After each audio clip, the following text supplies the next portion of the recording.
Ladies and gentlemen, welcome into another NFL Fantasy Football 2021 mock draft. New strategy this time, going zero running back. It's a zesty, really risky strategy. Folks, I do not recommend this. But you know what? We're doing different things. We're trying different things. I'm going with the zero running back / full wide receiver strategy. The idea of it, first 3 to 4 rounds, you're going to be wanting to take 3 receivers and maybe an elite tight end, and then you load up on crap running backs, and then you get a bunch of handcuffed running backs, and then pray for an injury. That's the strategy, guys. It's just a fun thing. We'll see if it works out. We're going to load up on receivers. I currently am slotted in at 11th overall, so I'll get two really good stud receivers back to back, and then we'll see what happens. But guys, it's an interesting strategy. Let's get right into it. All right, ladies and gentlemen, I have migrated into my little corner, as you can see, and I'm actually picking, oh my goodness, Travis Kelce just went first overall. Dalvin Cook went second. Wow, someone is going to be getting Christian McCaffrey third overall. But guys, this is a full wide receiver challenge, and I just want to say, anytime I do one of these challenges, it's always going to be the standard 12-team full PPR leagues when I do one of these challenges, because I want to do a full running back challenge where I take 3 running backs in the first 3 rounds. I actually think that strategy is going to be useful, but this wide receiver challenge should be really interesting. I do have the 7th pick, so I've set myself up to probably take Tyreek Hill and then come back around in the 2nd round and still get a Calvin Ridley or a DK Metcalf. Obviously looking for receivers here. Devontae Adams, I want to steer clear of him. Obviously, I recently released a video. I don't know why it took that guy so long to pick McCaffrey. If you have the 3rd overall pick and Christian McCaffrey is still available, guys, whether it's a half-point PPR league, full-point PPR league, make sure you take him. There goes Kamara. So it is pick 7. I'm going to be taking Tyreek Hill. We're going full wide receivers, ladies and gentlemen. And then I'll circle back, get the 18th pick overall. Again, I think that's great. Pair Tyreek Hill with someone like DK Metcalf or Calvin Ridley.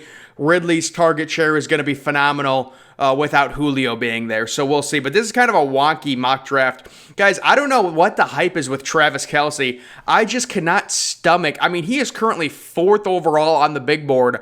I just can't stomach taking a tight end that early because then you're looking at holes with both receivers and running backs. You're onto your 2nd round of the draft. You don't have any receivers or running backs. I would not recommend that. I know Travis Kelce's very reliable. He's very reliable. He's very good.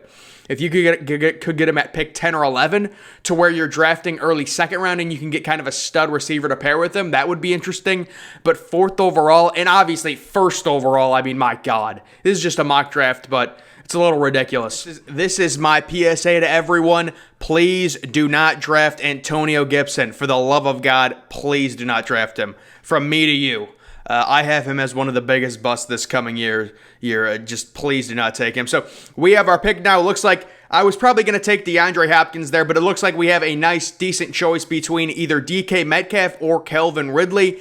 Personally, I'm going to go DK Metcalf. I think he's just a little bit more safe than Calvin Ridley, although Calvin Ridley would be a great pick here too, but we are going to go DK Metcalf. So we have the receiving tandem of Tyreek Hill and DK Metcalf. Travis Etienne going first pick of the 3rd round. I've seen it all, folks. I've seen it all. We're coming up on our pick here. Just some more players getting drafted. Najee Harris, rookie going mid-2nd round. That's what with the running backs. It's crazy. I love DeAndre Swift this year. Love him, especially if you're playing in a full-point PPR league. I love DeAndre Swift. There went Julio. So Julio goes. If I can get my hands on either McLaurin or Keenan Allen, I'm going to be pretty happy with that. Again, guys, this is a receiver challenge, 0 running back challenge. We're loading up on receivers. Darren Waller is an interesting possibility here, too. McLaurin gets picked. Oh, no, McLaurin didn't get picked. I hate when they do that. Whenever they say you're on the clock, your auto pick would be Terry McLaurin. I keep thinking that's the last player that got picked. It's so annoying. But McLaurin with Ryan Fitzpatrick, I think he's going to have a great year. I feel fine taking him there. This is the full wide receiver brigade. Look at these elite pass catchers I have. Tyreek Hill, DK Metcalf, Terry McLaurin. I am not looking forward to seeing who my RB1 is going to be, guys. Not looking forward to it. You draft a bunch of handcuffs and you pray for an injury. With this strategy, you draft a bunch of handcuffs and pray for an injury. All right, it's gotten to the point where I'm going to be so pumped if I can get my hands on Darrell Henderson. I mean, seriously, dude, if I can get Darrell Henderson, oh my god, dude, I'm trying to get Darren Waller. Please, dude, if I don't get, I'm going to have to take Myles Gaskin. I'm legitimately going to have to sit here and take Myles Gaskin. I have to take him. If I can't get Darren Waller here, I'm just pro-luck. I just don't want to draft running backs. I just don't want to draft them right now. Who's my RB1 going to be? Myles Gaskin? Or I might just wait to take some... Dude, this strategy... This is not the strategy, man. Unless you're in maybe a 10-team league. Maybe this works in a 10-team league. But look, Adam Thielen went... Please let me get Darren Waller. Dude, I don't even know. Like, who's going to be my RB1? Who is going to be my RB1? Chase Edmonds? I might just have to take Myles Gaskin here because there's no running backs left. This is the problem. Javonte Williams. I'm going to have to just take Myles Gaskin. Myles Gaskin, I believe, is the starter right now. But again, Darren Waller went, so I do have to... Oh, no, dude, I keep missing this. Do I take Darren Waller right? Dude, this would be an all-time. I'm going to do it. I'm going to take Darren Waller. Dude, I don't know. So you take a look at the team. Tyreek Hill, DK Metcalf, Darren Waller, and McLaurin. They're going to have to carry me. Like, look at the running backs left. I've picked 55. So I'm guessing, I hope Chase Edmonds is there. If I can pair Chase Edmonds with Mike Davis, maybe Javonte Williams. I love Javonte Williams. Kareem Hunt. I don't know how you can start Kareem Hunt with any confidence. He's not even the starting running back of his own team. So maybe Mostert, Damian Harris. Okay, there's some guys down here. Maybe I overreacted a little bit. Because, guys, remember, we have a loaded wide receiver room. Darren Waller's a stud. I had to take him. Maybe if we can get Chase Edmonds, who's the starter, I believe, right now in Arizona. Technically, he's the starter. Chase Edmonds to pair with maybe Mike Davis, who's technically the starter in Atlanta. And then just get a bunch of handcuffs and pray for an ACL injury. That's the plan with this strategy, ladies and gentlemen. By the way, Tyler Lockett, please do not draft Tyler Lockett. He'll give you 1 week where he scores 50 points. Every other week, he may combine to score a total of 50 points. Not the guy you want to draft. Mark Andrews, that's a solid player. Robert Woods, underrated. Good to see he's finally getting the recognition he deserves. Drafting Patrick Mahomes in the 4th round is a disaster. You do not want to draft a quarterback in the 4th round. I would not draft a quarterback until at least the 7th round, personally. All right, ladies and gentlemen, I'm on the clock. You know what? I should just go ahead and take Michael Thomas, right? Kenny Galladay. No, I would not draft Kenny Galladay. I have to take Chase Edmonds here. I think it's fairly obvious. Need running backs, no doubt. Taking Chase Edmonds. Some recent picks. Chris Godwin is an interesting guy. I really do like Chris Godwin personally. I love DJ Moore. Love him. I think he'll have a great year this year. These people are, they're not too experienced. They're taking quarterbacks in round 5. I mean, I'll take it. That gives me more options, but not smart to take quarterbacks early, folks. Not smart at all. See if we can get our hands on Mike Davis here. So basically, with Mike Davis, there's an opportunity for him to be the starter at the beginning of the regular season. You're just looking for the opportunity. Mike Davis really didn't play well down this. Dude, Mike Davis just got drafted. I don't know. Do I take Michael Thomas here? Do I dare draft Michael Thomas here? Do I take Odell? Let's see what running backs we have left. Javonte Williams, carry me. Mostert. James Robinson, is he even... Well, they have ETN. Maybe James Robinson is the play here. Javonte Williams. Oh, we're going to go Javonte Williams, ladies and gentlemen. Out of North Carolina. People have been talking about Michael Carter a lot on the Jets. I think that's I think the better North Carolina running back is Javonte Williams. I actually don't even know if Javonte Williams is going to start. I just made that pick to be funny. No, see, the thing is, we can come back and get Moster. We can come back and get a Damian Harris. I think Damian Harris is undervalued. Now, we obviously know with Belichick, he loves doing the committee. We know that. They drafted a running back out of Oklahoma. I still think he's a little undervalued. Let's just go to, I may just decide to take, man, Michael Thomas is falling. I mean, obviously he's out, for at least the first 4 or 5 weeks, but he's still someone you could stash. Yeah, I may have to take James Robinson here. I was thinking about, Lamar Jackson just got picked. So I was thinking about maybe Lamar Jackson. There's Herbert. I'll wait on a quarterback. I need running back depth. So James Robinson still will probably lead Jacksonville in carries, at least early on in the season. So if I have to start him over Williams, the rookie, I can do that week 1, week 2. Obviously, my running back depth is severely depleted. When you don't draft a running back in the first 4 rounds, it becomes pretty tough. There's no doubt about that. All right, we're at my next pick here. Looking for maybe another running back, honestly. I'm just trying to load up on the running back. And maybe Raheem Mostert is the way to go here. They do have a guy I love, Trey Sermon. I love Trey Sermon personally, but I got to take him. So you have to just... With this strategy, if you're going to take the elite receivers early, you have to just load up on running backs that kind of sort of could get carries, like Mostert, James Robinson. They might be the starter. You just have to take chances on them. Obviously, Chase Edmonds, Williams, it's kind of like a mosh pit at the running back position. Maybe I'll get one of the Tampa Bay running backs in Fournette, or did Fournette already get drafted? See, the thing is, I'm pissed that Trey Sermon is ranked as high as he is. I thought he was going to be more of a sleeper. But now you might be looking at maybe more of a quarterback. But guys, looking at the quarterbacks, to me, this is it's just so easy to wait on quarterbacks. You take a look, Tannehill, solid option. Jalen Hurts, I really probably wouldn't draft Jalen Hurts. He does have the running component, but I don't know. But even Matt Stafford under McVay, he'll probably put up some decent stats. I really don't think drafting a rookie is a good option. There's a lot of hype around Trevor Lawrence. I just don't love it.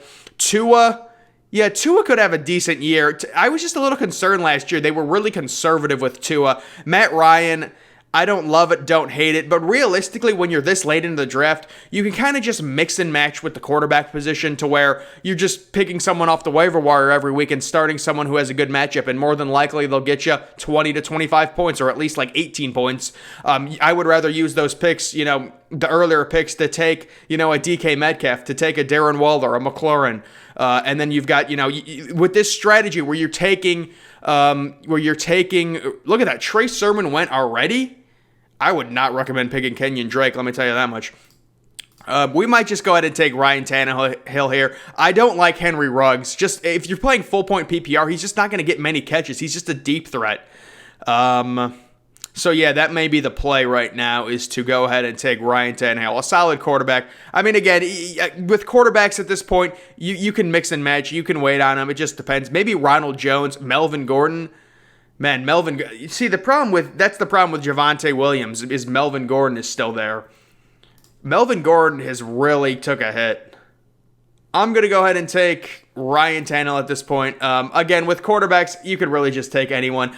These receivers right here, let me just tell you, I really don't like any of these receivers. Maybe Mike Williams, maybe Zach Moss. Maybe I should have taken Zach Moss just to get more running back depth. David Johnson, their backfield is a mess. Their backfield is a complete mess. Look at everyone auto-picking now. This is what happens. And the only reason I'm not leaving this draft is because I'm doing a video on it. Otherwise, I would probably leave this draft at this point. There went Zach Moss. Look for maybe some sleeper running backs. Maybe I do take Melvin Gordon here. Yeah, I think I will take Melvin Gordon. I drafted Williams already. And so basically, if you have both Melvin Gordon and Javonte Williams, you hope for an injury to one of them. Well, you don't want to hope for injuries, but if one of them gets injured, you just drop the injured one, and the other one becomes more valuable because they'll get most of the carries. Other running backs here, J.D. McKissick would really only have value if you're playing full point PPR, and even then, he's just not going to get consistent carries. Latavius Murray's a handcuff. Or kind of a handcuff. He's kind of weird. Gus Edwards is a handcuff. Mattson is a handcuff. Pollard's a handcuff. It wouldn't hurt you to take maybe one of those guys. Out of those guys, which handcuff would I would take? Not Gus Edwards. I think J.K.'s a young running back with fresh legs. I don't see him getting injured. Dalvin Cook sometimes gets injured. So maybe Mattson becomes an option. Yeah, there's just not a lot of... Maybe Devin Singletary. He's an interesting option to take. I'm actually should probably take another receiver here, if there's any available. Mooney is an interesting one with what happened with Chicago and Anthony Miller. Obviously, them trading Anthony Miller away. They really believe in him. So maybe you take one of them. But really, I'm really not concerned right now about my receiver depth. So to fill out the rest of my bench, I'll probably take another running back. And then, how many bench spots do we have? I thought we only had 6 bench spots. We have 7? I didn't even realize that. I thought this is ESPN. I thought you normally have 6 bench spots. Who do I pick? I'm going to be picking Singletary. I'll take Singletary. So then I'll probably round out my bench with 2 receivers and then a running back. Guys, just a little FYI on a sleeper you can pick towards the end of your draft. Amon-Ra St. Brown out of USC is uber talented. He's a really, really talented receiver. It's going to take him a few weeks in Detroit. I know they kind of have a clog of receivers. They got Jamison Crowder and others, but Amon-Ra St. Brown is definitely somebody that you should keep your eye on. Quickly, something I found interesting here at the end of this draft, Deshaun Watson going in the last round. Now, Deshaun Watson is a very interesting case. Chances he plays this year, I don't even want to speculate on it, but if you can get him maybe in your last round, maybe you take a quarterback late, you don't have a great quarterback, and you can afford it. There's 7 bench spots here. You can afford to use a bench spot on Deshaun Watson if your league has that many bench spots available. When it comes to a kicker, as you can see, my entire team is filled out except for a kicker. You're going to be looking for just a kicker that has a good offense. I would maybe go Josh Lambo, Tyler Bass. We'll just go with Tyler Bass here. And you can exchange the kicker week in and week out for whoever has a favorable schedule, things like that. Kirk Cousins going really late as well. Daniel Jones, Greg the Leg, Josh Lambo, Brashard Perryman. And then who will be the last pick here, sir? You want to make a pick? Rodrigo Blankenship goes last. So this is my team officially with the wide receiver strategy where I take 3 wide receivers in the first 3 rounds, and then I took a tight end on top of that in round 4.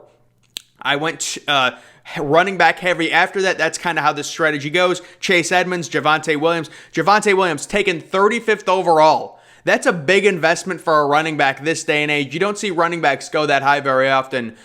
So they expect big things from him.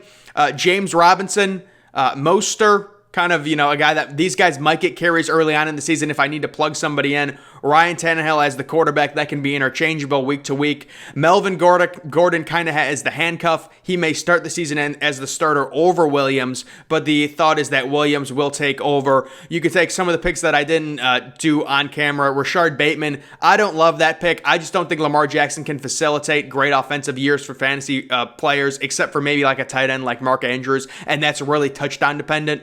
So we'll see. He's a rookie. He was drafted in the first round. The Ravens invested a lot into him. Matson is just a pure, maybe, Dalvin Cook gets injured.